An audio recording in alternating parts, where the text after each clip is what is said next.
राधे राधे। जोहार दोस्तों, आप सबों को स्वागत है परमानंद महतो सर यूट्यूब चैनल में।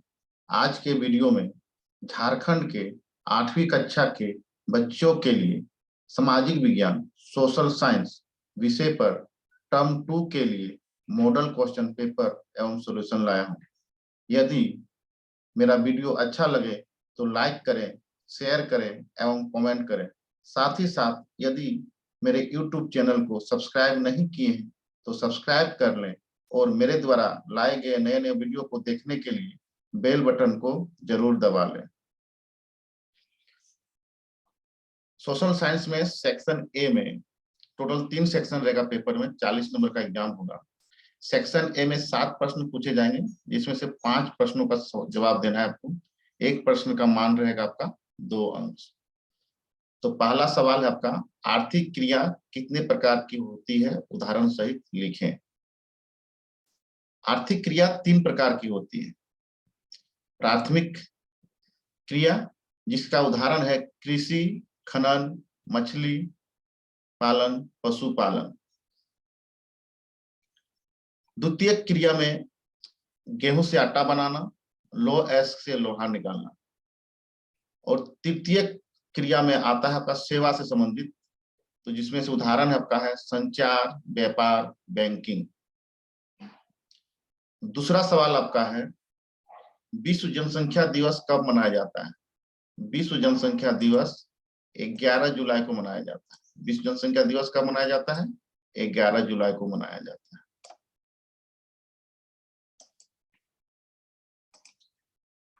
तीसरा सवाल है, संविधान के किस अनुच्छेद में अस्पृश्यता का उन्मूलन का प्रावधान किया गया है। मतलब छुआछूत को किस अनुच्छेद के अनुसार समाप्त कर दिया गया है। तो उसका सही आंसर आपका है अनुच्छेद 17। अनुच्छेद 17 के अनुसार भारत में छुआछूत को, भेदभाव को समाप्त कर दिया गया है। अगले सवाल पे हम लोग चलते हैं। राजेंद्र सच्चर समिति किससे संबंधित है। तो राजेंद्र सच्चर समिति किससे संबंधित है? मुस्लिम समुदाय से। किससे संबंधित है? मुस्लिम समुदाय से। कभी कभी सवाल पूछता है कि सच्चर समिति के अध्यक्ष कौन थे, तो सही आंसर क्या हो जाएगा? सच्चर समिति के अध्यक्ष कौन थे? राजेंद्र सच्चर। कौन थे? राजेंद्र सच्चर। यहाँ पे सवाल क्या है? राजेंद्र सच्चर समिति किससे संबंधित है? तो मुस्लिम समुदाय से संबंधित है। अगले सवाल पे चलते हैं। वुड स्टील बेहतर क्यों माना जाता है। आप लोग किताब में पढ़े होंगे कि वुड स्टील से बना हुआ तलवार का उपयोग कौन करते थे? टीपू सुल्तान। तो उसी तलवार के बारे में पूछा गया कि वुड स्टील बेहतर क्यों माना जाता था। उसका आंसर देख लीजिए। वुड स्टील बेहतर माना जाता था क्योंकि इसमें कार्बन की मात्रा अधिक होती थी। इसमें कार्बन की मात्रा अधिक होती थी। साथ में इसकी ये बनावट लोहे में गड़े कार्बन के सूक्ष्म कणों से पैदा होती है। ये दो इसकी विशेषता है। बेहतर माना जाता है क्योंकि इसमें कार्बन की मात्रा अधिक होती है। इसकी ये बनावट लोहे में गड़े कार्बन के सूक्ष्म कणों से पैदा होती है।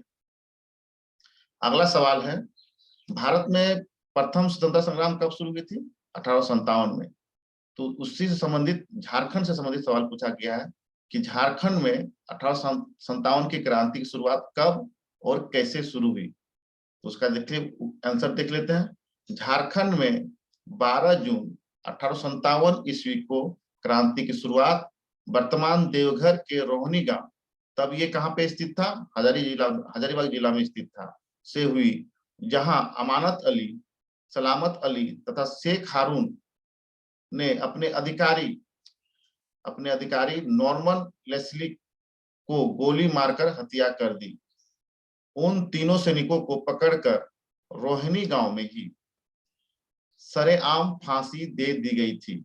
इसकी सूचना जैसे ही हजारीबाग में आई, यहाँ के सैनिकों ने 30 जुलाई 1857 ईस्वी को विद्रोह कर दिया।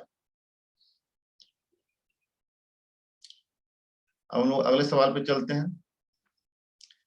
राजा राम मोहन राय ने जाति व्यवस्था की आलोचना के लिए किन माध्यमों का सहारा लिया? राजाराम मोहन राय जाति व्यवस्था के कटु आलोचक थे। भारत से जाति व्यवस्था को हटाने में इनका बहुत बड़ा योगदान है। तो किन किन माध्यमों का सहारा लिया, वो आंसर में हम लोग देखते हैं। राजाराम मोहन राय ने निम्न माध्यमों का सहारा लिया जाति व्यवस्था को आलोचना करने के लिए। पहला काम क्या किए वो? पुराने साहित्यिक ग्रंथों का, जैसे पुराने बौद्ध ग्रंथ का अनुवाद करना जिसमें जाति व्यवस्था की आलोचना की गई है। दूसरा, मूर्ति पूजा का विरोध। राजाराम मोहन राय मूर्ति पूजा के घोर विरोधी थे। साथ ही राजाराम मोहन राय ने ब्रह्म समाज की स्थापना की थी। ब्रह्म समाज की स्थापना की जाति व्यवस्था को आलोचना करने के लिए, समाज को सुधार करने के लिए। अगले सवाल पे चलते हैं हम लोग। Section B. सेक्शन बी में भी आपके 7 सवाल पूछे जाएंगे, जिसमें से आपको 5 प्रश्नों का जवाब देना है। प्रत्येक प्रश्न का जो मान रहेगा, एक क्वेश्चन का जो मार्क्स मिलेगा उसका 3 नंबर मिलेगा। इसमें सेक्शन बी वाले के सवालों में 3 नंबर, एक क्वेश्चन का 3 मार्क्स। पहला सवाल है, निर्वाह कृषि और वाणिज्यिक कृषि में अंतर स्पष्ट कीजिए। जब आप लोग इसका आंसर लिखिएगा, इस प्रकार लिखिएगा।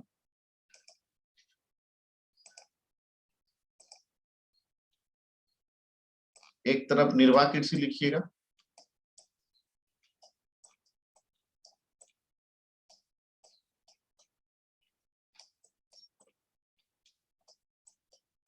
या बीचों बीच एक लाइन खींचना है, और फिर यहाँ वाणिज्यिक कृषि लिखना है।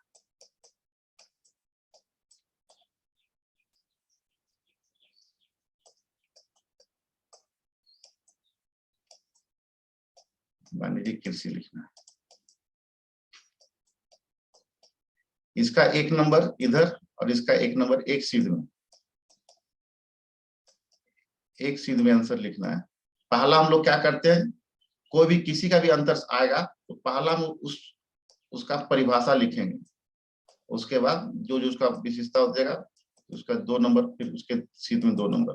तो चलते हैं आंसर पे हम लोग चलते हैं। लिखने का तरीका ये है आपका, इस तरह लिखिएगा।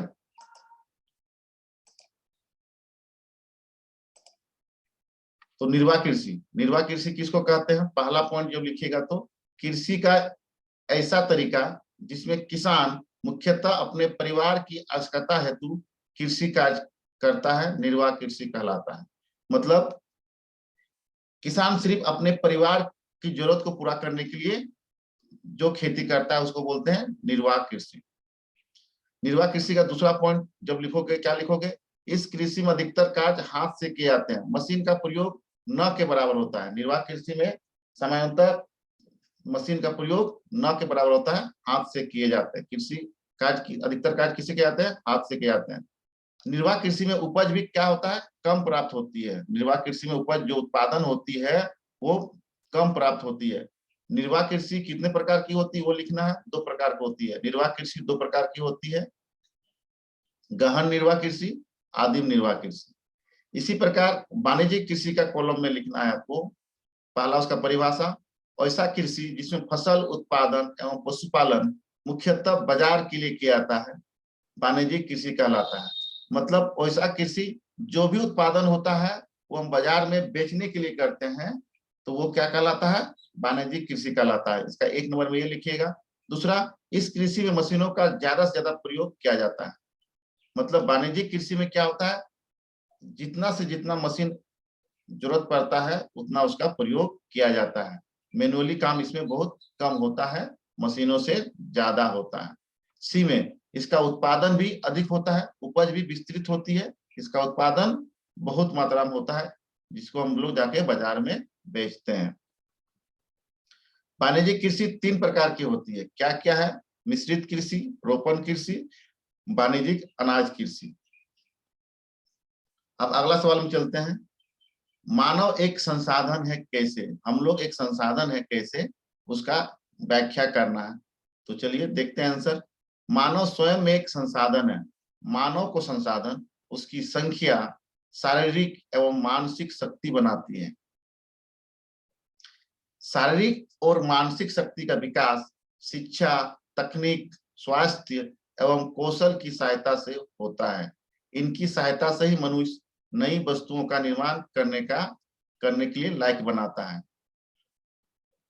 मतलब मानव ही जो भी जितना भी हम लोग संसाधन का प्रयोग करते हैं, वो मानव क्या करता है, अपने बुद्धि और तकनीक की सहायता से निर्माण करता है और उसको निर्माण करने लायक बनाता है। इसलिए मनुष्य स्वयं एक संसाधन है। अगर इसका मनुष्य उसका अपना दिमाग का, अपना तकनीक का प्रयोग नहीं करेगा तो कोई भी चीज संसाधन नहीं बन सकता है। इसलिए मानव एक संसाधन है। बहुउद्देशीय परियोजना के क्या लाभ हैं? नेक्स्ट सवाल। तो पहले जानते हैं कि बहुउद्देशीय परियोजना है क्या। तो बहुउद्देशीय परियोजना क्या है? पानी की समस्या के समाधान के लिए, पानी की समस्या के समाधान के लिए भारत में विभिन्न नदियों पर बड़े बड़े बांध बनाए गए हैं, जो बहुउद्देशीय परियोजना कहलाती है। भारत में आजादी के बाद पानी की बहुत समस्या थी। उस समस्या को दूर करने के लिए विभिन्न नदियों पर बड़े बड़े बांध बनाए गए हैं। तो पानी की समस्या के समाधान के लिए देश में जो विभिन्न नदियों पर बड़े बड़े डैम बनाए गए हैं, उसी को क्या कहते हैं? बहुउद्देशीय परियोजना कहते हैं। अब इसका क्या लाभ है, लाभ को देख लेते हैं। जो हमारा सवाल है कि बहुउद्देशीय परियोजना के क्या लाभ है, उसको हम लोग देख लेते हैं।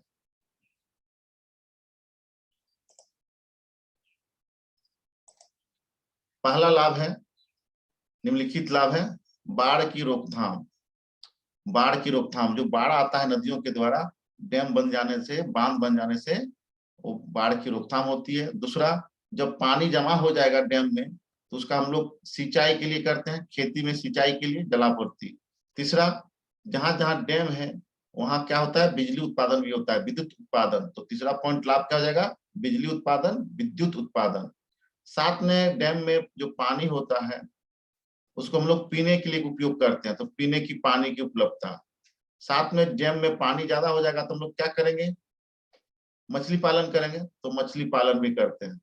मिट्टी के कटाव के रोकथाम, जब बाढ़ आता है तो नदी के किनारे किनारे आपका पूरा मिट्टी का कटाव हो जाता है, इससे ये भी फायदा हो जाता है, मिट्टी के कटाव के रोकथाम। साथ में पर्यटन केंद्रों का निर्माण। ज्यादातर डैम में आप देखे होंगे बोटिंग का सुविधा होता है, पर्यटक लोग आते हैं। तो जहां जहां बांध है वो ज्यादातर आपका पर्यटन केंद्र का निर्माण होता है। तो ये लाभ हो गया, बहुउद्देशीय परियोजना के लाभ हो गए। अगला, जन सुविधा क्या होती है? जन सुविधाएं क्या होती है? तो देख लेते हैं इसकी परिभाषा। देश के विकास एवं लोगों के जीवन स्तर को उन्नत बनाने के लिए कुछ सुविधाएं अनिवार्यता जरूरी होती है, जैसे आधारभूत संरचनाएं, यातायात, संचार, बिजली, शिक्षा, स्वास्थ्य, पेयजल एवं स्वच्छता तथा सामाजिक सुरक्षा और अधिक आजीविका, नौकरी के उपयुक्त अवसर इत्यादि ऐसे ही सुविधाएं हैं। इन्हें ही सार्वजनिक सुविधा या जन सुविधा कहा जाता है। किसको कहते हैं? जो मतलब मनुष्यों के लिए बहुत ही जरूरी है, मनुष्यों के लिए बहुत ही जरूरी है, और उन सुविधाओं को सरकार को देना है। उन सुविधाओं को क्या कहते हैं? सार्वजनिक सुविधा कहते हैं। इन सुविधाओं पर सभी व्यक्तियों का, सभी नागरिकों का के लिए होता है, मतलब सभी लोग यूज करते हैं, सभी लोग इसका यूज करते हैं। इसमें से उदाहरण क्या है आपका? उदाहरण हो जाएगा जन सुविधा में सड़क, विद्यालय, अस्पताल, सिनेमा हॉल। ये क्या होगी? सार्वजनिक सुविधाएं हैं जिसमें सभी लोग उपयोग करते हैं। अब अगला सवाल है, नशाखोरी के दुष्परिणामों को लिखें। नशाखोरी क्या होता है? कि नशा करना। तो नशाखोरी करने से क्या दुष्परिणाम होता है, क्या उसका नुकसान होता है, उसको देखते हैं। पहला नुकसान तो ये होता है कि जो नशा करते हैं उसकी एकाग्रता में कमी होती है। वो एक जगह पर स्थिर नहीं रहता है, इधर उधर होते रहेगा, उसका मन एक जगह पे स्थिर नहीं होगा। तो पहला पॉइंट है एकाग्रता में कमी। दूसरा है स्मरण शक्ति में कमी, मतलब जो चीज वो याद नहीं रख सकता है, स्मरण शक्ति में कमी, याद की कमी आ जाती है, याद नहीं रख पाता है। तीसरा स्वयं पर नियंत्रण कम होना, मतलब वो जब नशा नशा जो व्यक्ति करता है वो अपने आप पर नियंत्रण नहीं रख पाता है। स्वच्छता में कमी, जो नशा करता है वो आप लोग देखते होंगे उसमें नहाएगा नहीं, कपड़ा गंदा रहेगा, बाल जैसे तैसे रहेगा, तो स्वच्छता में कमी रहती है। साथ में उसका शरीर का वजन भी कम होता है और स्वास्थ्य संबंधी समस्या भी होती है। और साथ में जो नशा करता है अपराधी प्रवृत्ति का जन्म हो जाता है, उसका दिमाग में अपराधी प्रवृत्ति का होने लगता है। अगला सवाल है दयानंद सरस्वती ने शिक्षा पर विशेष जोर क्यों दिया? दयानंद सरस्वती ने शिक्षा पर विशेष जोर क्यों दिया? क्योंकि भारत के पिछड़ेपन का प्रमुख कारण अशिक्षा था। भारत में जो पिछड़ापन था उसका प्रमुख कारण क्या था? अशिक्षा था। उसके बाद दूसरा कारण क्या है? स्त्रियों के उत्थान के लिए। जब तक महिलाएं पढ़ेगी लिखेगी नहीं तो उसका विकास नहीं हो सकता है। उसी के उद्देश्य से उसने स्त्रियों के उत्थान के लिए शिक्षा पे जोर दिया। जाति प्रथा के बंधनों को कमजोर करने के लिए, जाति प्रथा के बंधनों को कमजोर करने के लिए। प्राचीन काल में महिलाओं की सामाजिक स्थिति कैसी थी? प्राचीन काल में, अगला सवाल है, प्राचीन काल में महिलाओं की सामाजिक स्थिति कैसी थी? तो आंसर देख लेते हैं। प्राचीन काल में महिलाओं की सामाजिक स्थिति काफी बेहतर थी। प्राचीन काल में महिलाओं की सामाजिक स्थिति काफी बेहतर थी। वर्तमान समय में भी महिलाओं की स्थिति अच्छी है, लेकिन बीच में प्राचीन काल और अभी वर्तमान काल के जो बीच का काल है उसमें महिलाओं की स्थिति बहुत ही बदतर थी। तो प्राचीन काल का हम लोग देख लेते हैं। तो प्राचीन काल में महिलाओं की सामाजिक स्थिति काफी बेहतर थी। आंसर, प्राचीन काल में महिलाओं की सामाजिक स्थिति कैसी थी? काफी बेहतर थी। दूसरा, हड़प्पा सभ्यता के काल में भी स्त्रियों की स्थिति मातृसत्तात्मक थी, मतलब हड़प्पा काल में भी महिलाओं को उसी के शासन थी। मतलब घर का मालिक कौन होता था? परिवार का मुखिया कौन होता था? माँ होती थी, जो घर की प्रमुख महिला होती थी वो होती थी। तो हड़प्पा सभ्यता के काल में भी स्त्रियों की स्थिति मातृसत्तात्मक थी। अभी वर्तमान में समाज की स्थिति क्या है? पितृसत्तात्मक है। लेकिन हड़प्पा काल में महिलाओं को स्थिति इतनी अच्छी थी कि महिलाओं को ही घर का मुखिया बनाया जाता था।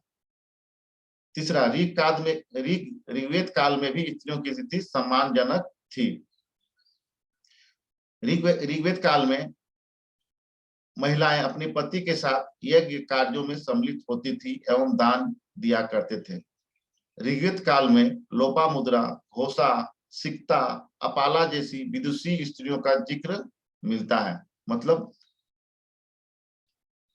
विद्वान महिला का स्त्रीलिंग क्या होता है? विदुषी। तो मतलब विद्वान भी महिलाएं ऋग्वेद काल में। प्रमुख नाम क्या है उसमें? लोपामुद्रा, घोषा, सिक्ता, अपाला। अगर यदि कोई महिलाएं प्राचीन काल में विवाह नहीं करती है, विवाह न करने की स्थिति में यदि पुत्री पिता के घर में ही रहती है तो पिता की संपत्ति में हिस्सेदार होती थी। अगर कुंवारी कोई कन्या अपने मायके में ही रह गई तो उसको भी पिता का संपत्ति में प्राचीन काल में हिस्सेदार होता था। अगले सेक्शन में चलते हैं, सेक्शन सी। इसमें लॉन्ग क्वेश्चन है। इसमें से जनरली 3 सवाल या 4 सवाल या 5 सवाल पूछे जाएंगे, जिसमें से आपको 3 सवाल का जवाब देना है। एक सवाल का अंक मिलेगा आपको 5 नंबर। तो शुरुआत देखते हैं, पहला सवाल क्या है? 1857 की क्रांति के बाद भारत में क्या बदलाव हुए? जब क्रांति हो गई उसके बाद जब अंग्रेजों ने दबा दिया, क्रांति को समाप्त करवाया, तो उस क्रांति के बाद क्या परिणाम हुए, क्या बदलाव हुए भारत में, उसको हम लोग देखते हैं आंसर में। निम्नलिखित बदलाव किए गए अंग्रेजों के द्वारा। ईस्ट इंडिया कंपनी से भारत पर शासन करने के सभी अधिकार वापस ले लिया गया। मतलब ईस्ट इंडिया कंपनी पहले भारत में शासन करती थी, उसके शासन करने के सभी अधिकार ब्रिटिश क्राउन वापस ले लिया।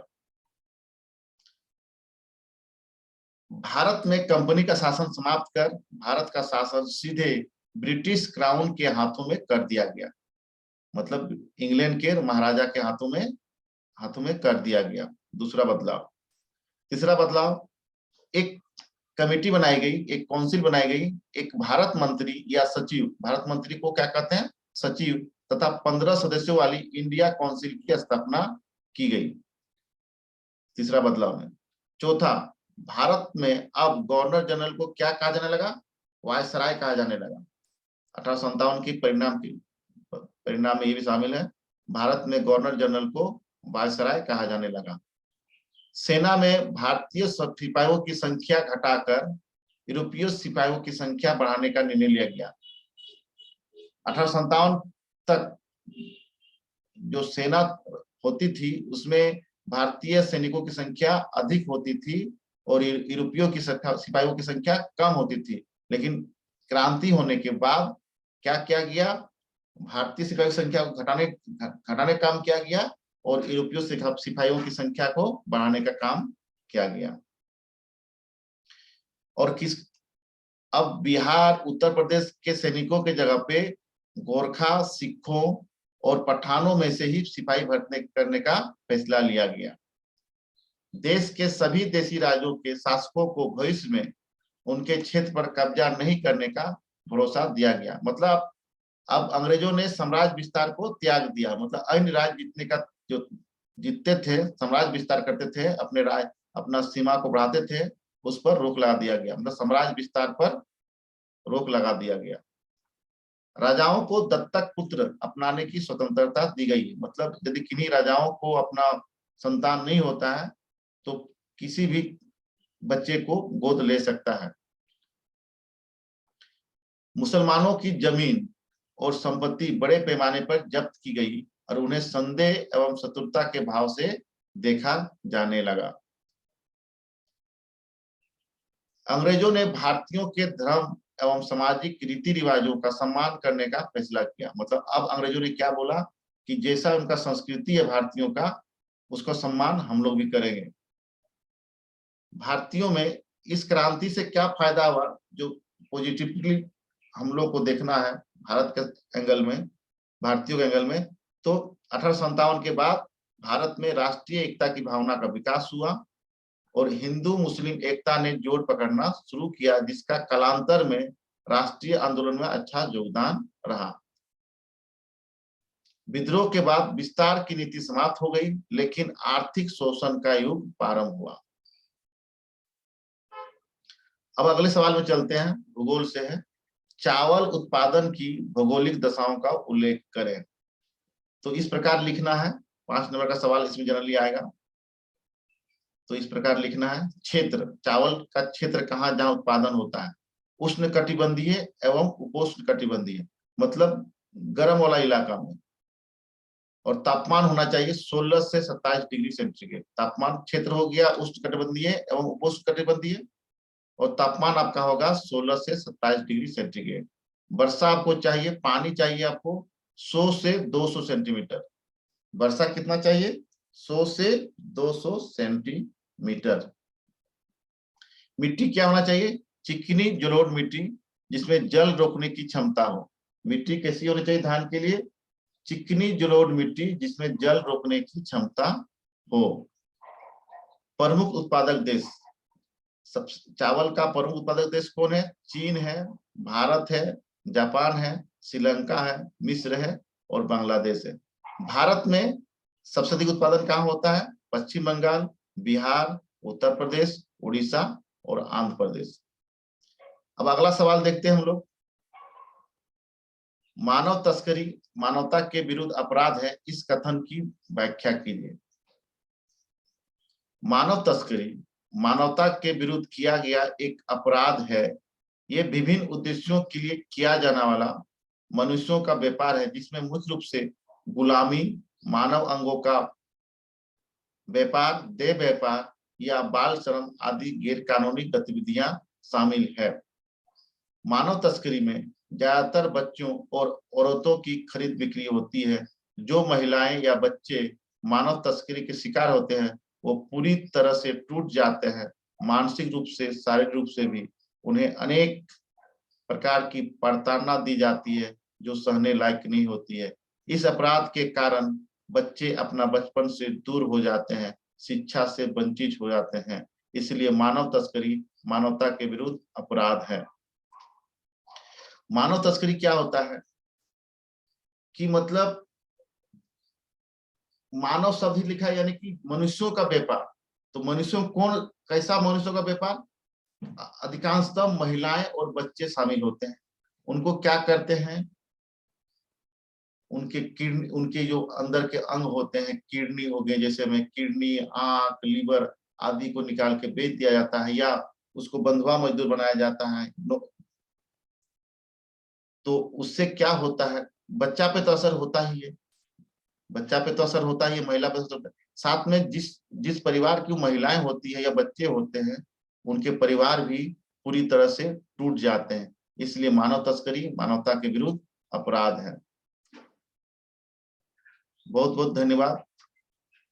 यदि मेरा वीडियो आपको अच्छा लगे तो शेयर करें, कमेंट करें एवं लाइक करें।